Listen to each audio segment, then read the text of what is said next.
Welcome back to the playing stages here for World. We're going to do battle. It's Isurus Gaming versus Splyce. I'm excited. Are you excited, Spawn? Yeah, I'm actually really excited to see how this game goes. Yep. Because coming into this group, I was like, maybe Isurus Gaming can shake it up. Maybe there is something they can do to try and challenge for this top seed. Yeah. Day one, that absolutely did not happen. No, not so. Splyce destroyed both Detonation Focus Me as well as Isurus. However, today, they dropped the game versus Dead FM. That's true. Which was very strange to me, man. I mean, Isurus only just beat Dead FM, though, in a 65-minute game. I am going to give a quick update just for everyone who is wondering about the tiebreaker rules. There are 2 tiebreaker games played at the end of today to see who advances from Group A. Unicorns versus Mammoth is the first game, and the winner will face Clutch to determine first seed. So Clutch are already into the knockout stages. They just have to see if they go through as first or second seed. And we'll see whether the rock, paper, scissors continues in that group. However, in this group, I think it is going to be Splyce looking to make a big statement game.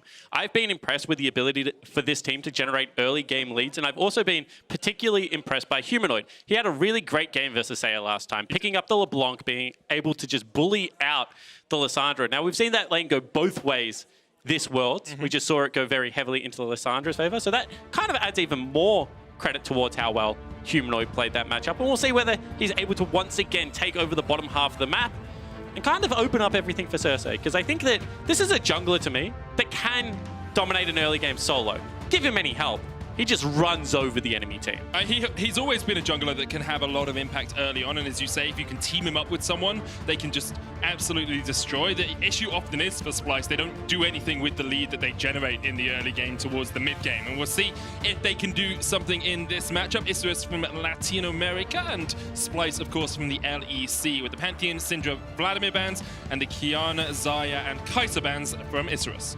And we'll see, it's going to just be, I was going to say, we'll see what jungler Oddie wants to pick up, because he did play the Gragas again today and had a better performance. However, as the game went late, you saw kind of the AP Gragas struggling to make the impact, this time going to the tank initiator. It's going to be something to track to see whether he does go full tank or whether it's going to be a warrior into maybe a Black Cleaver, GA, and goes more of that damage-heavy build. Because I feel like Isurus can't just sit here and scale. They need to take the fight towards Splyce. And Splyce have always been a team that will play the scaling game with you. They'll get to 35 minutes, they'll take you out in those team fights. They rely a lot on Kobbe, and having something like a Gangplank who scales well will be very good for them if we get towards that later portion of the game. We'll see where they decide to go with their next pick. With Xayah and Kai'Sa off the cards, maybe look towards one of those supports like the Thresh. Yeah, and Thresh is a really good matchup into Jarvan because you can flame out of that flag and drag early and then look to turn around the punish with the death sentence. I'm also really happy to see Chachi go towards the Gangplank because he has struggled in some of the 1v1 matchups. Yes, he does get ISO killed quite a lot, but I love this bot lane. Lucian, Braum, aggressive from Isurus, with Warangelus having such a good game earlier on, putting him on something he can carry on again. Give me a percentage that you're sure that it's a bottom lane. Well, now that you've said that, less than I was a moment ago, Spawn. I would have said 100%, and now you've said that, I'm like 22%. Because, no, it most likely is a bottom lane. The fact that they chose the 2 champions as a duo lends even more credit towards that. However, Lucian has got a relatively good laning phase into the Gangplank. Yeah. If this was Huni, I would say this is the 90-50-10 game. It's true. It's definitely a 90-50-10 game if it's Huni, but I don't think Buggax will pick it up this game. I think it will go across towards Warangelus. There's the Gragas jungle for Xerxe, something Oddie brought out earlier today that you mentioned. Gnar ban from Splyce, Ashe ban from Isurus. They're really trying to pinch Kobbe's pool, but Kobbe still has a lot of picks. He's known for his Jhin, his Tristana's there as well. He does play Vayne, it's something we've seen him pick up a couple of times recently. And if you just want to play weak side, there's always going to be something like Seiya available as well for some scaling. Not necessarily the best champion on the patch, and I think it has kind of a crummy lane matchup into the Lucian, but you can just try and play for the waves and the scaling. And it's always strange to me when a team decides to pick on bottom lane when there's already a Gangplank locked in. Unless you have something that can really shut down the GP. Like I'm talking about a Quinn top lane or, you know, potentially something like the Lucian, then he's always going to have the ultimate available to kind of supplement or deny any bottom lane action. Yeah, it definitely is. That Cannon Barrage can do a huge amount of work. Splyce, there's the Jhin. Something Kobbe has played a lot in the past. Isn't always the most successful on it, but he's known for that pick. Yeah, and I mean, Jhin is one of those champions that in a tankless meta can do a lot of work. Pumps out the damage, has good 1 and 2 item spikes, as well as slight initiation in the kit. Big range for lane bully status. And that's a Quinn! Jhin into Quinn. No, it's Quinn top lane into the Gangplank. It is. Saw it on day 1. Day 2.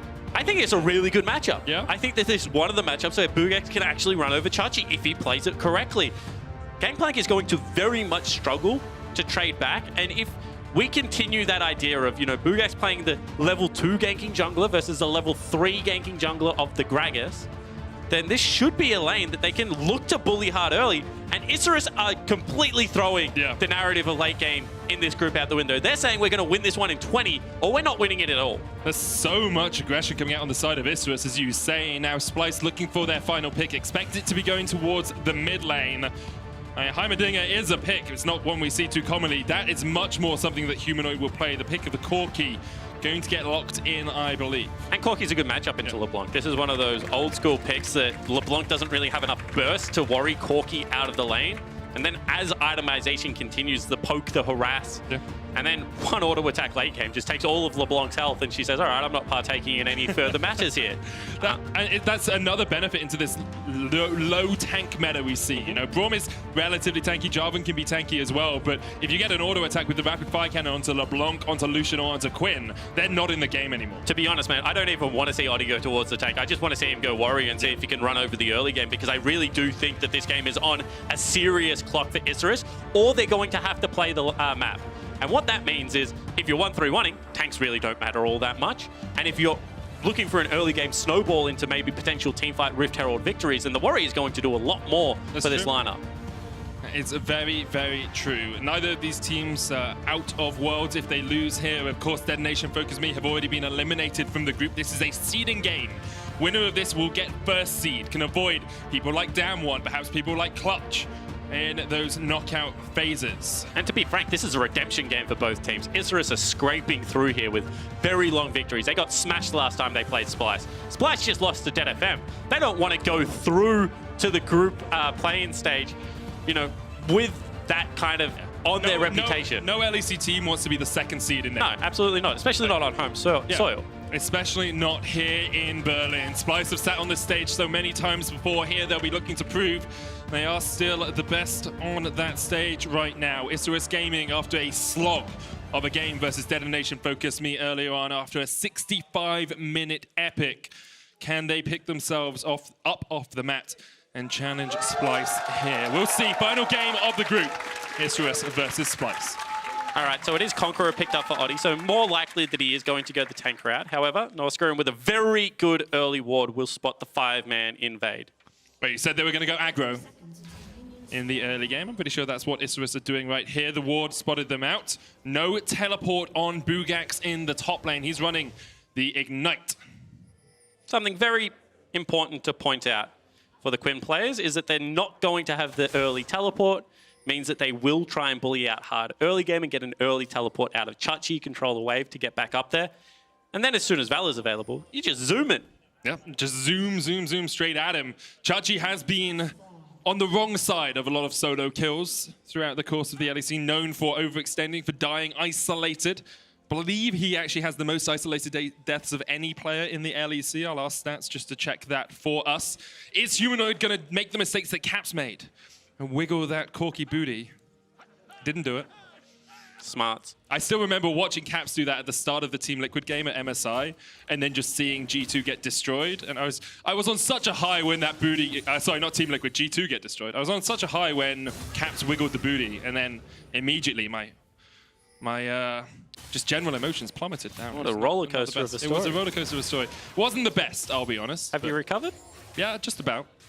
That's a lot of damage. The finals did help me recover a little bit. Xerxe here, as you say, taking a bit of damage from Buggax. Harrier doing quite a lot. The Guardian procced there by Norskeren down towards the bottom lane, but with the flare can't really follow up too much. I'm surprised Norskeren went for that play because you don't have the Aftershock now available. If level 2 is reached, that could be an all-in look for Warangelus and Slow.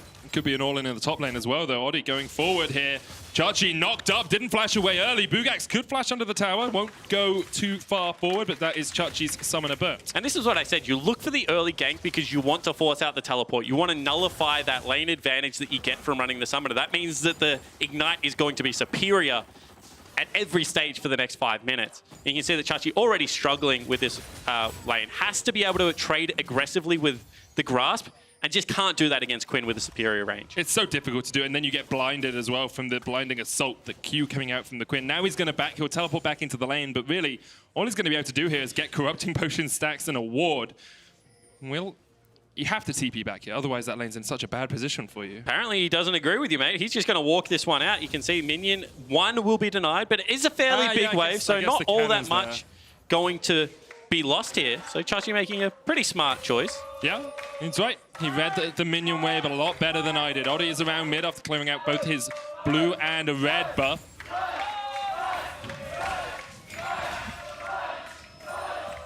It's a mixture. I was trying to work out who they were chanting for. Half is Splyce and half is Isurus. Not the most melodic chants I've ever heard. The Isurus group is actually popping off at the front, though. So, you know, I'm going to call this one pretty even, all things considered. It's definitely even. It's just not the best melody I've ever heard, I'll be honest. But, music to my ears. Okay. So pretty even across the board here, apart from that top lane advantage for Isurus. Let's set some expectations. What are these teams looking to do over the next few minutes? Will it purely be Buggax trying to set Xerxe behind and Splyce trying to react to that? Well, if I can just point our eyes towards the itemization, I think they're going to tell the tale for us. Double Doran's Dark Seal. This is going to be a snowbally top side of the map. With Klepto, you know, with the ability to just start generating gold. Hold that thought, Xerxe. Up in this top lane, might look for something. It's coming in. Buggax still has the flash. Could try and turn this one around. Flashes away. Xerxe will not chase any further. That's a really nice gank because that's going to allow Gangplank to get that huge wave into turret. Oddie going to head up here and see if he can sway a gank back. But Xerxe doesn't really have to stick around for anything. It's just a great read from the Gragas. Really good read there from Xerxe. We talked about how good he is at tracking his enemy junglers, understanding where he can be. Puts Buggax just behind a little bit, or at least evens out that flash discrepancy that there was in the top lane. Seiya trying to get some damage onto Humanoid here, but Humanoid is in a fine position. Running the Kleptomancy on the Corki. Gank into the top lane. There is no flash available here for Xerxe. Well, have a look. At the moment, our eyes are on bot. Xerxe, as you say, no flash. Xerxe trying to come in, but Xerxe can't get away. They might both die. Blood. They might both die, but I think Xerxe should just be able to walk away from this one. Okay, so no abilities available there. Didn't want to use the Vault for the slow. Little bit of action mid lane as well. Humanoid Valkyrie is away, we'll get to see. And that's a really good gank to swing it back into the favor of the Quinn, because we already mentioned that Xerxe had done a great job of collecting that huge wave and kind of reversing it into turret. You saw that that gank was nearly a 50-50. If Xerxe was there a little bit earlier, probably could have swayed it. But this will just continue that snowball to pick up a little bit more pace. At the moment, it seems like Xerxe's duty is just to act as a bodyguard and help his waves push back out. Oddie, that was an awful EQ flash, or flash EQ, but they still get the kill in the end. Yeah, some good result-based analysis. We'll say that it did result in a kill and first blood being picked up, so it's going to be a successful gank, but as far as confidence goes, certainly not what you want to see. No, it's worse than some of my Jarvan plays. Xerxe here is just going to push Buggax back with the Sapphire Crystal. He's he can, you know, just use a few more of those bows, use a few more of those parlays. And Buggax still running that Ignite, has double Dorans though. It's very hard for him to reset in the lane. And they have to call Oddie back to the top side of the map because you can see Buggax can't get the wave in, can't go into river and try and click these, clean up these control wards. Teleport into the mid lane, and here we go. Here comes Oddie. Level 6 on Buggax. He'll heal up from that honey fruit, and Oddie will be able to help clear out some of that vision. The control ward falls. 600 gold lead side for Isurus early on in this game. But that was just a creep wave eaten by neutrals there. And what I mean by that is because the wave was so big, it was just continually hitting Xerxe's, letting the wave build into him. So they get the control ward. But this is going to be CS and gold being denied from Buggax. I think this is certainly not a positive 10 CS lane for a Gangplank to be in from what we've seen. But that's really good pathing from Xerxe to be able to impact the kind of way that the top side of the map was going.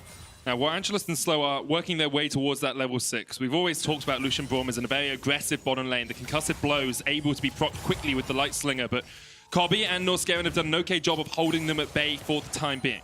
And we do see summoner spells actually traded in the bottom lane. You see, once again, action mid, but not much happening. And this has just been jockeying for position. And Isurus, they know that they're playing the more early game focus. So you can see that they're trying to get into lanes, but this has just been really a clinic on pathing on how to protect the vulnerable parts of your map and not allow it to fall down. You know, smart warding coming across, protection of the river. Hook gonna land there. Warangelus will dash in. But this is what Splyce do. This is how they play the game. If they want just to scale up. They'll have Xerxe act as a bodyguard early on. He'll be the one tracking the enemy jungler and making sure the ganks don't really connect. And then they just scale and they say, oh, well, we'll wait for Kobbe to get Infinity Edge Rapid Fire Cannon. We'll wait for Humanoid to have Trinity Force Rapid Fire Cannon. And then we'll take any fight you want because we just outscale you. And that's why it's so risky to play these kinds of compositions nowadays, as Humanoid gets some damage. The root's going to connect here, but Humanoid still has the Valkyrie and Oddie too late on the EQ combo. Yeah, and that's just a lot of damage being traded back onto Seiya. So it's actually Seiya that has to go back. He's not even running the combat summoner. Actually picked up the teleport. So very little kill threat, I feel, in this mid lane. And this game is being played exactly at the pace that Splyce wants to. Flash forward. Norskeren flashes in, brings Xerxe forward as well. The hook connects and Warangelus is not long for the rift. First kill of the game going over to Splyce, and now Slow flashes away. One shot will connect, knocked back, not quite in range of the curtain call, but maybe it's still curtains here for Slow. Chased down and a long range captive audience will find its mark. And the perfect donation over to Kobbe as well. Picking up both kills, will be able to get this wave in. And we said that this was the early game comp that Isurus needed to be able to execute on. But Xerxe, again, in the perfect position. Norskeren able to lantern in the Gragas and then just layer the CC beautifully to be able to pick up the kills. The first one was the given, but once Slow had flashed, this looked like it was a little bit more difficult. And really impressed by the patience of Xerxe here to not go for the next auto and instead donate it over to the Jhin. Getting those kills over to Kobbe. 2-0 now, has the BF sword and the pickaxe. And the crowd, the Isurus gaming crowd, you can hear them. They are well in support of their team. Of course, this was not knocked out. If they lose this, it will just fall to the second seed, but that does mean you're looking at people like Damwon Gaming as your potential opponents in the knockout stages. And this tournament is getting very scary for a lot of teams because I feel like we've seen some great first seeds, but the second seeds are starting to try and shake things up. We already have a group of the VCS as well as the LMS. It looks very back and forth. Oh, back top. Buggax. Deadly Flourish doesn't quite connect. Norskeren backing away. Xerxe maybe looking for the chase. Splash in! Buggax splashes away into the bolt. The hook doesn't connect. Oh. The heal came out the lantern. That doesn't do any damage. Norskeren and Oddie will not save Buggax today. Long range flourished. And it was well and truly deadly. And the savior of Splyce in Kobbe able to grab another kill for them in that play. They expended so much to go for it, and they are losing out on gold on the bottom side of the map. However, this should be Herald started up and top lane plates going to Kobbe as well. The early game needed to be in Isurus' favor with this comp. However, it has been Splyce that have been able to dictate the pace of the game. Teleport coming in. This is a risk from Xerxe. It's just going to teleport underneath the tower. Doesn't look like Isurus will be able to do too much about it. And meanwhile, the rest of Splyce are just taking that Rift Herald. About 1,000 gold lead for Splyce right now. And of course, that tower gets tankier the more plates you've taken in quick succession. So the Xerxe was willing just to remain under it for the time being. Rift Herald goes down. Kobbe looking for the tower here in the top lane. And if you take a look at the minimap, you can see right now that it's going to be Gragas dropping the Herald into the mid lane. This is kind of the 2-for-1 special before 14 minutes. Because of the defense of bottom lane and the attempted turret dive that came out, Kobbe was able to collect top lane turret by himself solo on this wave. And additional plates going across to Humanoid. Looking for the 10-plate special if you can get it. At the moment, they're only going to take down 8 as Kobbe gets top. One more auto. Well, that's actually a very tanky tower right now, but he will get it in the end. He's sitting on about 2,000 gold at 5,500 on himself right now, so he can go back, finish that Infinity Edge, and start building up towards perhaps a rapid-fire cannon on the Jhin. And this is one of those games that, quite like the Clutch versus Mammoth game, is starting to feel a little bit inevitable. There are still windows for Isurus to look to attack, but Splyce seem to have just shut up shop. Just say, you know what, we're going to trade sides of the map. We're going to play this one out smart. We've already got a completed Infinity Edge on our AD carry with the tabbies coming across. We have Trinity Force picked up for Humanoid. Yep. We are sitting pretty. We are happy to scale. You have to force the plays. And we've already said this tournament. The burden of execution when you run these comps is so high. That's why it's incredibly impressive to watch teams like G2, like Fnatic be able to play a fluid map state. Because the mistakes can cost you games. It can make it that the game runs away from you. Yep. And Isurus just haven't been able to generate the plays they need to get a lead. You can see it's just such a struggle for Isurus now. We said, as you said, they want to play through the early game. They want to get things going, but they really haven't found it. Perhaps Buggax was their initial goal, get him ahead against Xerxe, but Xerxe's been able to withstand that that storm ahead in terms of gold. Seiya trying to jump in here, but Kobbe kept safe by Norskeren on the Thresh. One of the benefits, of course, of Thresh is the ability to get your AD carry the hell out of dodge if you need to. And although Isurus, have more players around this mid lane, they have a little bit more control in terms of vision. It's very hard for them to chip away at this tower. And because they don't have river control, it's very hard to push past neutral and try and look for these kills. You can see Humanoid doing a really good job of freezing out that wave, picking up as much farm as he can on the bottom side of the map. Quinn will collect a wave once again, back behind river, and Seiya's in trouble here. It just takes so much damage. You can see Missile Barrage just landing. Meanwhile, in the mid lane, Warangelus maybe caught out. The box comes down, but Warangelus is able to dodge away. And Splyce, what did they burn for that? Flash and Ignite coming out from Norskeren. Sometimes being the weak link of this team, maybe being a bit too over-eager to try and catch the Isurus AD carry. And I feel like if you're Norskeren, that's a good opportunistic play to look for because you do have better numbers. Gangplank was rotating towards that mid lane, but I just don't think you need to go for it at this stage of the game. There's nothing that you need to do apart from continue to strangle out vision, collect more gold. You're already up 2,000 with a much better composition late game. Just allow Isurus Gaming to make the mistakes. Allow them to force onto you and, keep Kobbe alive. He's already 3-0-0. He's going to be able to carry this game. There is no real tank to be able to stop him at this point. He's so consistently the carry for the team as well. It's widely regarded as third, fourth best AD carry in Europe. You're looking at like Perks is up there, Reckless is up there, Hansama used to be in the mix, Upset is in the mix, but considering how often he is topping our charts, topping the All-Pro team even in spring, it has been a rarity to see him on the international stage, and here he's showing us that he can do exactly what he did in Europe at an international competition. Yeah, nearly double the plates going across for Splyce. You can see some of the gold a little bit missing there, but it is still going to be a massive advantage, and Buggax looking for Xerxe. We'll see if this is kind of the point at which the Quinn pick might show its worth here. Buggax takes a bit of damage, but the Blinding Assault and the chase is on. Even with just the Bilgewater Cutlass, Buggax is winning those now. Yeah, but it's going to take a while for him to chase down Xerxe, and this is without completed Trinity Force coming across. Xerxe can just go something like Xerxe if he wants to play weak side. It will become even more difficult to dive him. It's not mixed damage out of Oddie and Buggax. I'm a little bit more concerned with the Jarvan pick once I found that they wanted to go towards something like the Quinn, because it would be great to have an AP damage mix coming out of the J4. Oh, Seiya perhaps overstayed here just a little bit. Flashes away from the cannon, from the cask. Humanoid will just clear out the wave. Oddie on his way. Who's coming here? Because he doesn't have a huge amount of damage, does Oddie? Cataclysm, yeah, okay, Oddie? Perhaps looking for Garfield in the play in the bottom lane. Oddie goes down. Humanoid takes him out. Now Warangelus and Slow are on the way. Warangelus going forward. Humanoid will fall. And now the chase is on onto Xerxe. Here comes the curtain call from the side. One shot misses. Next goes wide as well. Now they look for Slow. Norskeren has the hook, has the play. Won't connect as Slow dodges back. And a very strange force coming across from Oddie because Seiya had already been forced out. However, you can see the desperation starting to creep in. They have to look for these trades because at already 1,300 gold, with the map state the way it is, starting to get away from Isurus. They can feel that the time is running out to look for it.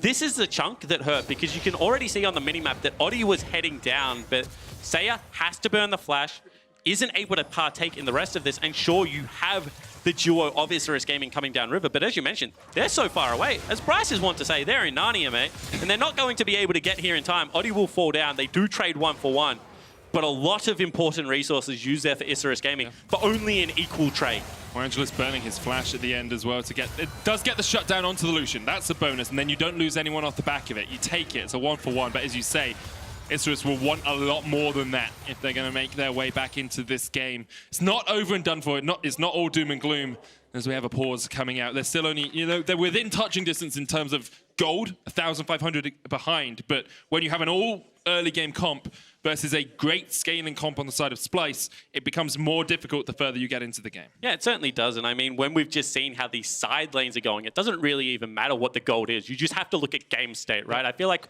gold is generally a good measurement of how it's going, but we've seen Xerxe just trade evenly with a Quinn, being able to farm without any worry in the world. And on the other side of the map, Humanoid is starting to destroy Seiya. Yeah. He's really forcing him out of these plays. He's starting to chip damage onto the turrets. And Corki is a champion that gets very far ahead quickly when he starts building that snowball and is a good side laner, is a good team fighter, And running Klepto means that he continues to just build up these gold leads. He's got a 30 CS lead as well. He's sitting at 6,500 gold to 4,800 on the side of Seiya. We do just have some reports of audio issues on the side of Splyce. League officials are investigating, which is why the pause has come through. I'm sure we'll get it sorted as quickly as we can.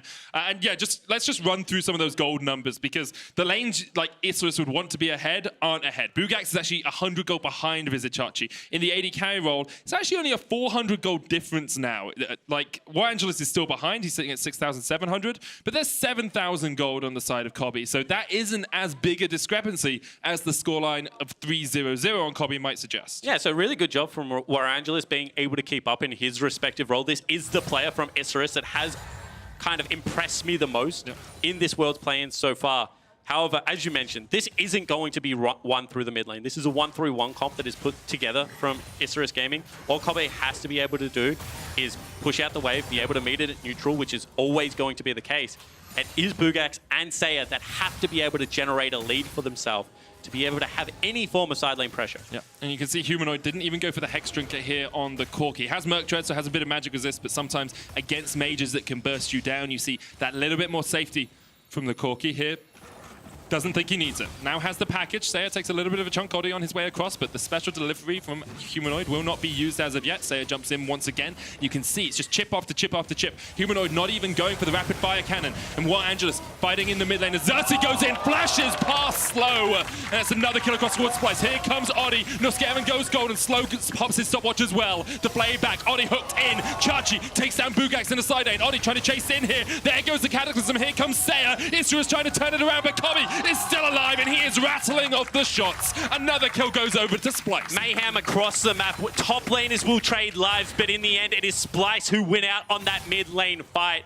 Norskoren's aggression again, this time pays off. Yep. Should lead to the mid lane turret falling down, and Splyce continue to build that lead. Just bit by bit, they are taking everything away from Isurus. Isurus fight back, but it's a 2 for 3, and they lose their tower. They're not getting the good side of these trades. And I was going to say, Humanoid isn't even going rapid fire cannon second. He's building towards that Infinity Edge. You're getting more damage in these side lanes, and it becomes harder and harder for Isurus to find an answer. And if there's ever a comp that wants that dragon, is certainly Splyce's. As we take another look, this is a really nice captive audience to start it off from Kobbe, and then just great read from Xerxe, knowing his damage output, being able to flash through the Braum who was trying to block for the President.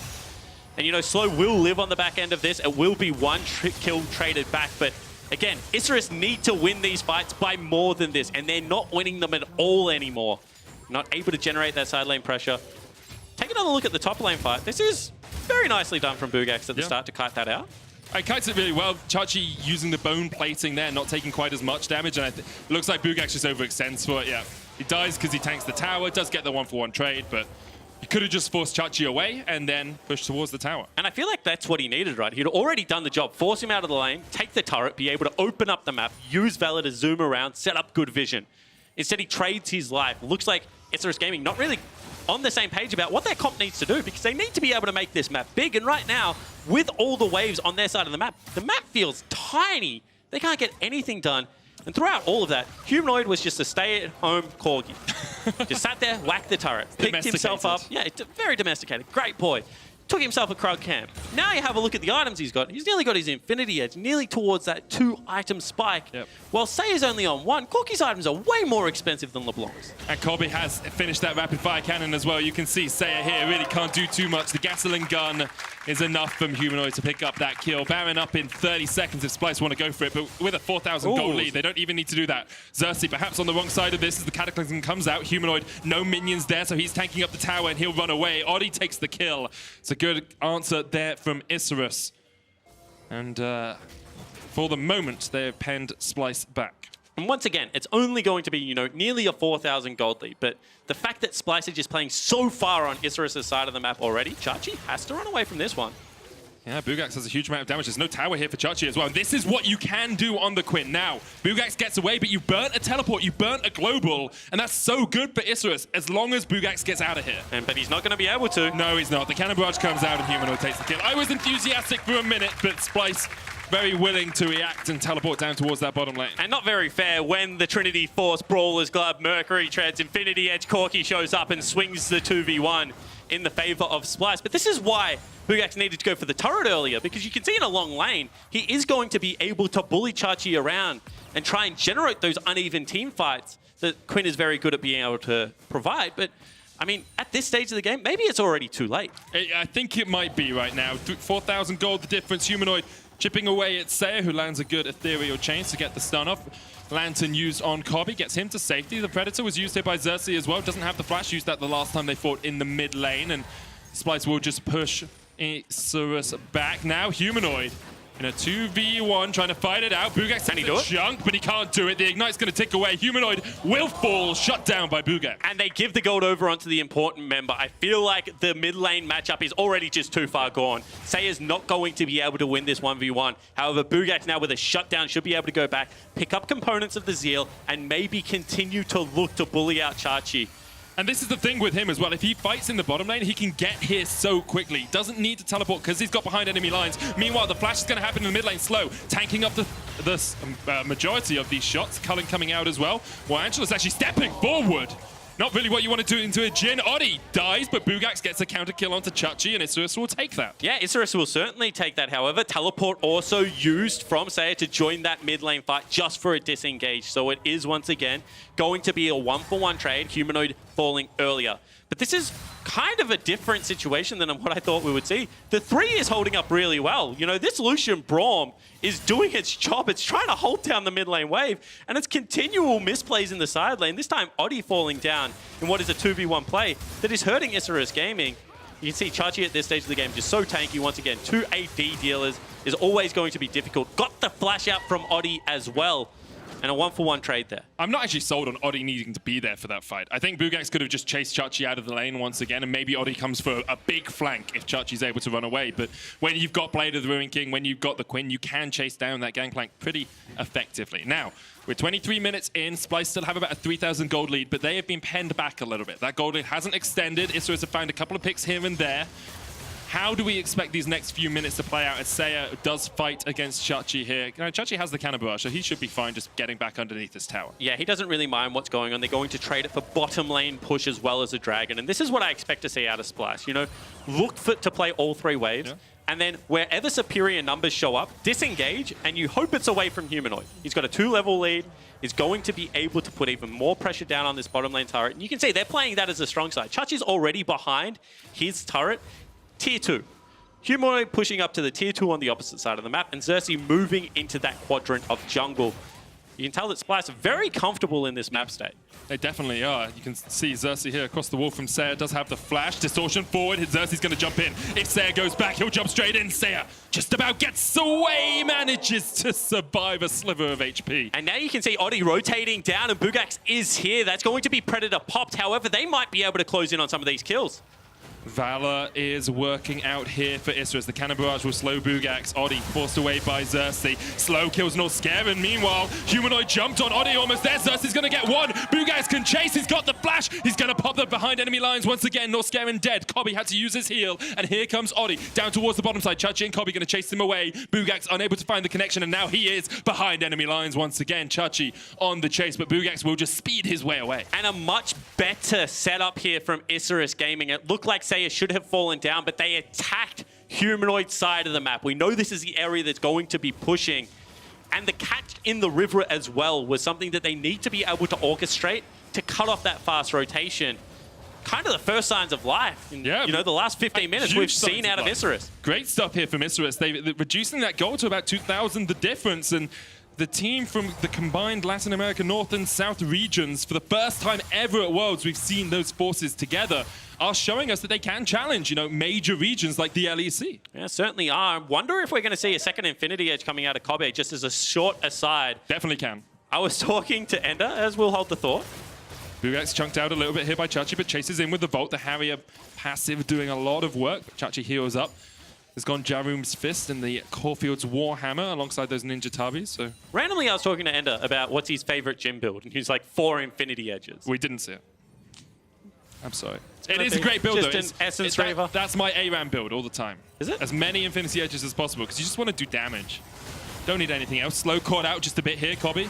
with the Essence Reaver, chunks him down, about to a half HP, but Splyce is once again this mid-game faltering that we saw so commonly in the LEC. Splyce had a huge lead, like 15-20 minutes we were saying this game was pretty much done, and now they haven't been able to extend that, and Isurus have fought their way back and found a couple of picks, and now Splyce have to reset and work out how they're going to play the next 10 minutes, because by now, really, they should have been knocking on inhibitor towers. Yeah, and I'm confused as to why Humanoid ran through mid to group with his team. Maybe just fishing for better lane assignments at this stage of the game, you know, wanting the Corki on the same side of the map as the Baron spawn.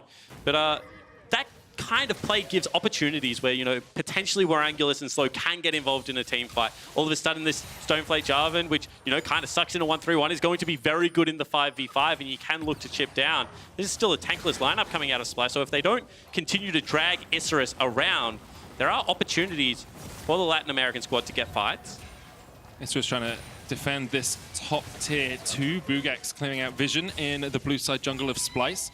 And Isurus just continue to hold on to this. We talked about how they have an early game comp. That doesn't mean they're champions do nothing as the game progresses. You can see here, Buggax able to keep chunking out Vizicsacsi. Now, the barrels aren't going to be enough. The cannon barrage might be, though. Chachi flashes away. He's ignited. He's ticking down. And Buggax wins the 1v1 in a side lane. And this is starting to get out of hand. Buggax has picked up 3 kills now in a row and is 6-3 on this Quinn, and is starting to get the level lead back in his favor as well. If they can continue to generate side lane pressure like this, and Chachi can't use his ultimate on the flip side of the map, it gives Isurus Gaming a lane to play through. And only his second international tournament, Buggax is showing up. Chachi, of course, first time he's ever made it to Worlds. It was 335 LEC games between his first game and the game in which he qualified for the World Championship. And there's a big part of me that always smiles when Buggax does well, because every time I talk to someone from LATAM, it's like, it's a super team and from Buggax, jungle to support.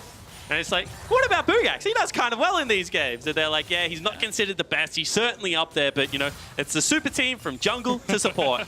And now with the 6-3 Quinn, with bullying out Chachi, you know, it could be the most unassuming member of Isurus Gaming that secures them top seed in this group. Well, he's definitely the guy that's kept them in the game so far.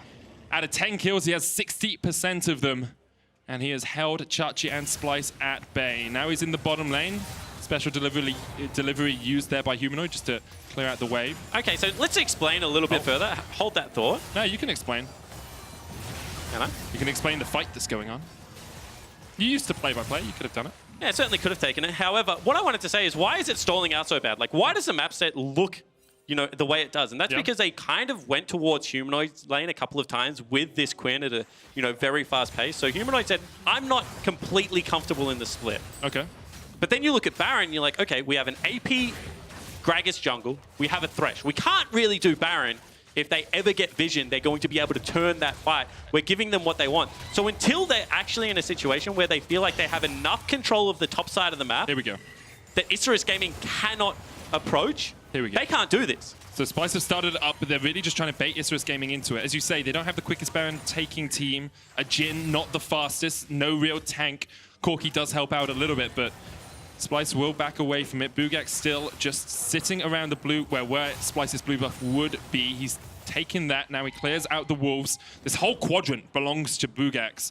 Chachi's the one sent to deal with him. And he has been struggling no end with this. Kobbe spotted on a ward. Buggax behind enemy lines. Escapes. All right. That was a take a deep breath moment there. Yeah. A little bit too close for comfort. However, Buggax going to be able to go back. Will be able to pick up the Infinity Edge now as well. And this map state is kind of now difficult for Splyce to be able to shake themselves out of. Humanoid's massive. Kobbe is still huge. But unless they can force around this Corki, I just don't know how they kind of take this game any further. Potentially you have to look at Humanoid matching into the Quinn. And I think he will win the 1v1 still. He's 100 CS up. He's absolutely massive. But that could open up areas where Oddie can start to look for those engages. And the game seems much closer than it should be. I think the game's incredibly close. There's only 2,000 between these two teams. Now, we are at the 30-minute mark. Splyce historically have been a team that tends to play around, you know, these later portions of the game. 30, 35 minutes is when they truly come online as a squad. But when you look at how the team fights will happen if they do, I mean, Isurus are very happy to just keep Buggax in the side lane. Say, okay, we'll play 4v4 if we need to. And then they have assassination potential from the LeBlanc. You've got a Jarvan who can jump on the backline. You've got Braum who can tank up a lot as well. And Splyce, you look at it, yeah, they've got some damage, but is their team fight actually better than Isurus's? They've got heaps of damage. They've got 2 4-item AD carries and a Gangplank. But it just doesn't seem that they can get the situations they want. Potentially utilities roles not able to do enough. You know, a couple of missed hooks and executions on some of these team fights. And I thought the scaling was just going to be fine. But now that Quinn is in this situation where she's just got complete role, kind of domain over the bottom lane, with no one willing to go down there to match. Oddie caught out a little bit here. The hook does connect, but Norskoren's not going to follow it up, and Buggax still in that side lane. And it's using the ultimate to dodge around as much as possible. And Slow's Braum has done so much, because that would have been a cask into a kill with any other support, but Slow puts up the door, and now Buggax is going to start knocking on the base, and Splyce have to do Baron. They have teleport on Xerxe if he wants to join this fight. Splyce on the Baron, 2,000 HP left on it, it's already gone. Isurus can't get there in time, the Baron goes down. And Splyce finally pull the trigger, finally find the objective they were looking for, but Isurus aren't going to let them have it without a fight. They're looking for the flank. Seiya jumping in onto Kobbe, Oddie there as well. They're on the back line, but the cannon barrage comes out, and already Warangelus is down. Deadly Flourish landing onto Slow. Seiya just jumping away, and Slow is down as well. Buggax fighting here down towards the bottom side. Humanoid able to flash away from the chains. Oddie's going to fall. You have to feel the Deadly Flourish flashed away, but Xerxe says not today. Chases him down, lands the parlay, and it's 3 kills across the Splyce. And finally, Splyce are confident enough to go for that Baron. They have the damage. They're able to burst it out. And with the 3 kills on the back end of it, they will be able to push down mid lane. They should start being able to siege this base. So important that Humanoid survived in that fight as well, keeping the Baron buff on someone who can flank. Kobbe jumped in here. Buggax is going to chase him down. Kobbe is shut down. Xerxe trying to trade him into the Quinn, gets one shut down, and now he's looking for Seiya. Xerxe on his way down. Norskeren will join the fight as well, but Xerxe just going for the tower. Demolish Proc is enough to chunk it out. Where is the rest of Isurus? Warangelus up. 6 seconds left on Oddie. Humanoid pushing in the bot lane with these Baroned up minions. I think Splyce will settle for 2 tier 2 towers off this push. Yeah, and potentially an Cloud Drake as well. That should be all they get for now. However, Slow and Warangelus want to see if they can generate a fight off the back end.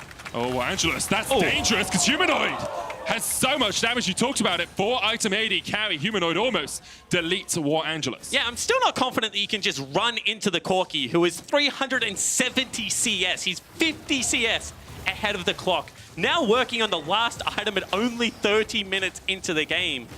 And he's got 120 farm more than Seiya right now. Yeah, that's a lot. That is... Thank you for that analysis, Swan. That is a lot. You're right. I agree with you. That will be the Air Dragon falling down. Take another look at what happened on the top side of the Baron. This is just, unfortunately, Warangelus missing the bus over the wall. And that means that the fight is already at mismatched numbers. You can see Buggax was a little bit later than what the teleport... So it wasn't even a teleport, it was just an early rotation from Xerxe. And that was the team fight that Splyce really needed to win, because one more turret in that bottom lane and you've got this annoying Quinn in your base. Now, however, with Baron buff, you should be able to push him out. Looks like Splyce are going to play towards the Quinn, but Xerxe caught out all members of Isurus here. They found the flank position. Here comes Xerxe. Buggax down. Oddie short to follow as well. You have to feel. Missing with the curtain call here. One hits Warangelus. Splyce coming in. 4 members strong. 4v4. Slow on the front line. He's going to fall as well. Seiya, Oddie, and Warangelus trying to run, trying to get the hell out of dodge. Warangelus almost takes down Xerxe, but 2 shots from Kobbe is enough to chunk him out. Oddie chased across. Teleport coming into the mid lane here. It's Xerxe going... Oh, no, sorry. It's Humanoid going there with the Corki. And all Norskeren's trying to do is keep Seiya around. Humanoid's going to take the mid lane in here tower. Norskeren lands the box, Kobbe on his way, but Seiya has the damage. Deadly Flourish doesn't connect, the play does. Kobbe needs one more, Seiya flashes the wall, Kobbe aggro's the wrong one, and the Distort comes out. Humanoid now on the Nexus towers. Oddie trying to do what he can to defend, trying to do what he can to keep his base alive. Oddie chunked out, Humanoid takes the first Nexus tower, and now will put his eyes on the second. Splyce trying to end this one now. It's all on Oddie to defend, Slow up in 2 as well. Seiya on his way down, but Humanoid's now on the Nexus, and here comes Seiya. Kobbe on his way, trying to join his team, but Humanoid just wants to get out of there. 2 Nexus towers will fall, and Splyce will halt their advance. So potentially not the game ending now, but still the Nexus is open. Buggax wants to look for a kill, and will maybe find it onto Xerxe. Will dash over the wall. Surprisingly mobile for a fat man. However, that is going to be was it not? It's true, it was. Absolutely, and now, Xerxe in the side lane. Here we go, Harrier proc blinding, Assault doesn't connect, but there's the damage coming out, and yeah, Xerxe's dead here. And that's why the Baron was so important. Yeah. Because this was what the side lane would have continued to look like with this Quinn if the game had have stayed in this map state that it was for so long, but Splyce did the right thing. They forced the objective on the flip side of the map. Now with an open Nexus, there's like one more mistake for Isurus before this is lights out. Next Baron up in a minute, 45 seconds, 2.5 on the Elder Dragon. 2 dragons apiece so far, but Kobbe, that's the mistake perhaps. Isurus Gaming find the AD carrier, Kobbe shut down. Norskeren now with the concussive blows, gonna land onto him. There's the Cataclysm as well. Buggax on his way, Harrier proc will land. It's a double, Buggax 9, 5, and 2 on this Quinn. Isurus Gaming are not giving this game up without a fight. And so there is 40 seconds on Kobbe, the Fed member of Splyce. Humanoid still up and available, which means that they can defend. And sending back Buggax back to base is an interesting call to me because it looked like they could have grabbed themselves a bottom lane inhibitor turret, but instead deciding to set up around this Elder Dragon. He's so fast. That is the fast. Usually it's Jhin, this time it's Quinn. They rhyme, so it must work. Xerxe wants nothing to do with Buggax anymore in this game. He's like, let's just group, let's run down mid, you know, we've got this, team fight our way to victory. I really don't think anyone from Splyce wants anything to do with Buggax. Like, even Kobbe struggling with Humanoid? him. Maybe Humanoid, but I think if Buggax manages to dodge out a Phosphorus bomb, I think Buggax could win that. He's got lifesteal, he's got the Infinity Edge. Would be close, in my opinion. Seiya now trying to set a trap for anyone who comes up towards this top side of the map. 1 minute left on the Elder Dragon, 20 seconds before the Baron comes up, and Humanoid's going to not spot out Buggax, who is able to use his ultimate behind enemy lines to get himself out of there. However, due to this call to send Seiya into the top lane and try and go back into the 1-3-1, they've ceded all control over the Elder. Oh dear. Humanoid has, he's got the package. Easy enough to get away. I was worried for Warangelus there for a second. Oddie caught out, rooted up. No chase going to continue there from Splyce. Let's think about vision control as well.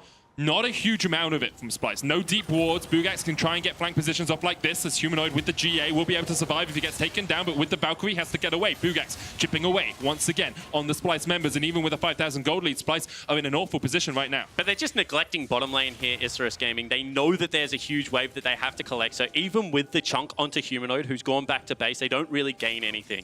Baron back up and available. Elder Dragon also going to be joining in on the map, so the lack of control for both teams means that we've got kind of a strange map state. But I feel like if Buggax just continues to push this wave out, Splyce must go back to that Baron. They have to try and start this one up. That's what they're going to do. Buggax on his way up, riding Valor to perhaps a victory, but look at how quickly the Baron goes down. Isurus needs to get there. 2,000 HP left on it. Oddie rooted up. He's in the pit. It's taken by Kobbe, and Oddie falls. Here comes Seiya from the side. Walked up straight away. Seiya down. Kobbe with the shot to the back of the mid laner. And now Isurus Gaming 3v5 have to try and defend because Splyce can look to the Elder Dragon. Splyce can look towards mid. There are no Nexus towers. All Humanoid has to do is get into the base, and he will take that Nexus in a matter of seconds. And I feel like you have to force right now if you're Isurus Gaming, because as you mentioned, Humanoid already in the base. However, Buggax looking for him. He gets the GA out. Buggax down to half HP. Kobbe flashing for one shot, one dig. Kobbe, one kill is all it takes. The Nexus falls and Splyce secure first seed in their group. And look, Manic, I'm not going to call it a pretty win, but Ugly League of Legends seems to be putting in overtime today, and Splyce will be able to pick up a hard-fought victory and a hard-fought first seed in this group. Oh, you take it. You take those. Absolutely you do. Take those. That means that you can potentially dodge down one. That means that you're potentially going to be able to dodge whoever comes out of the mess of Group A. Yep. This is a team that I feel like has had very sporadic windows of great performances coupled by confusion on Summoner's Rift. I think you could say the same about Isurus Gaming, though. They have moments where they look amazing. Buggax in that game, when he was ahead, when they were playing around him, looked incredible. But then there are moments when they just make a mistake, where they don't set up properly, where their vision isn't in the right spot, and they tend to falter at the final hurdle.